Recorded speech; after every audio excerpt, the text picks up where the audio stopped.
ஒரே ஒரு கேள்வி, சட்டம்ங்கிறது எல்லா மக்களுக்கும் பொதுவானதானே? வாங்க இந்த ரோட்லயே நான் நிக்கிறேன், எத்தனை பேர் ஹெல்மெட் போடாம வராங்க பாருங்க, எத்தனை பேர் ட்ரங்க் அண்ட் ரைட்ல வராங்கன்னு பாருங்க.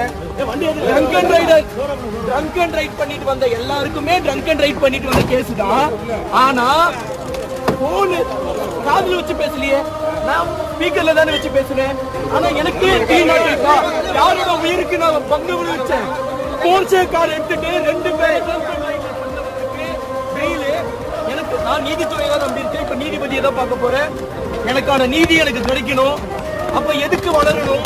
ஒரு சின்ன 23 வயசு பையன் எந்த ஒரு பேங்க் இல்லாம